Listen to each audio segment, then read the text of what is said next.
Friends, ഞാനൊരു ചെറിയ യാത്ര പോവുകയാണേ. ചെറിയൊരു യാത്രയെന്ന് പറഞ്ഞാൽ എൻ്റെ ജീവിതത്തിൽ അതൊരു വലിയ യാത്രയാണ്. ചെറിയ യാത്രയല്ല, എന്നെ സംബന്ധിച്ചിടത്തോളം അതൊരു വലിയ യാത്രയാണ്. ഞങ്ങൾ പോകുന്നത് നമുക്ക് സർപ്രൈസായിട്ട് കാണാം. നമ്മൾ എങ്ങടേക്കാണ് പോകുന്നത്. ഞാനൊന്നും വിശദമായിട്ട് ഒരു വീഡിയോ എടുക്കാനായിട്ട് പറ്റുന്ന ഒരു സാഹചര്യമല്ലായിരുന്നു എൻ്റേത്.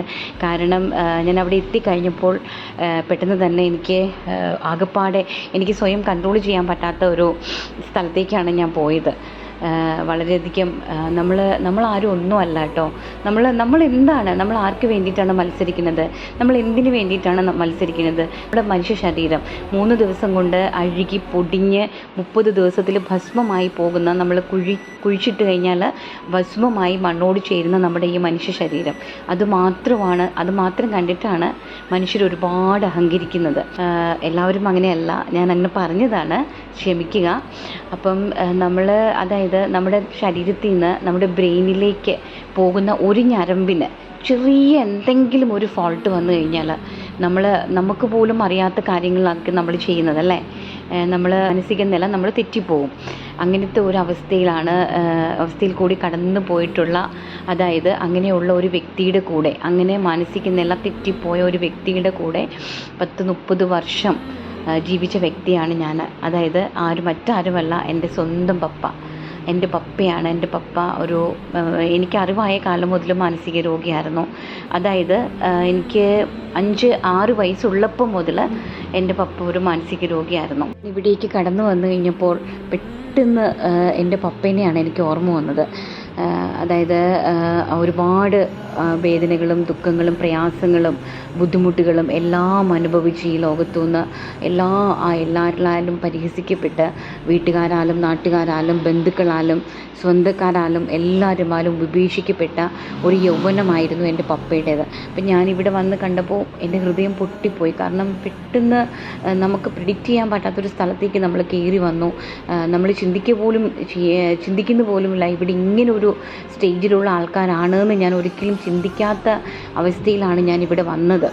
അപ്പം അത് യൗവനക്കാരായിട്ടുള്ള ആൾക്കാർ നമ്മളെപ്പോലെ കളിച്ചും ചിരിച്ചും രസിച്ചും പാട്ടുപാടിയും ജീവിതം ആസ്വദിക്കാൻ കഴിയാതെ അനുഭവിക്കുന്ന, തലവരയ്ക്കുള്ളിൽ എന്നത് കണക്ക് അനുഭവിക്കുന്ന കുറേ അച്ഛന്മാർ, വ്യക്തിത്വങ്ങൾ, അതായത് ചേട്ടന്മാർ, അനിയന്മാർ, അപ്പൂപ്പന്മാർ, അങ്ങനെ ഒരുപാട് പേര്.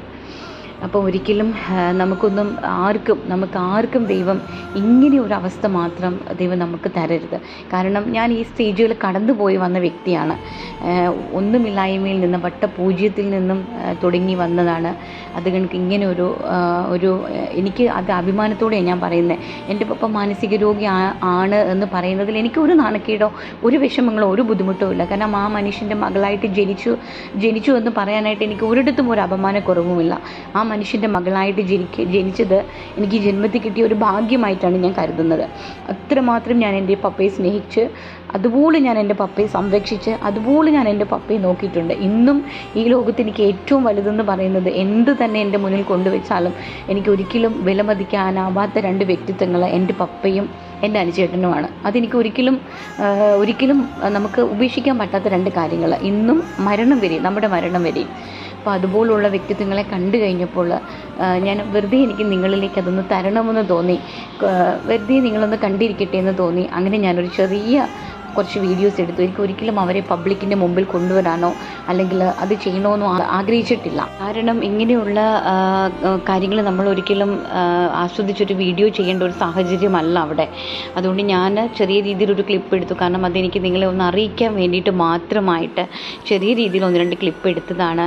ഇതേ അവസ്ഥയിൽ കൂടി എൻ്റെ പപ്പ എൻ്റെ സ്വന്തം, എനിക്ക് ജന്മം നൽകിയ എൻ്റെ പിതാവ് കടന്നു പോയത് കൊണ്ട് അതെനിക്ക് എല്ലാവരെയും ഒന്ന് അറിയിക്കണമെന്ന് തോന്നി. അങ്ങനെ ഞാൻ ജസ്റ്റ് ഇതൊന്ന് ഫോർവേഡ് ചെയ്ത് തന്നെന്ന് മാത്രമേ ഉള്ളൂ.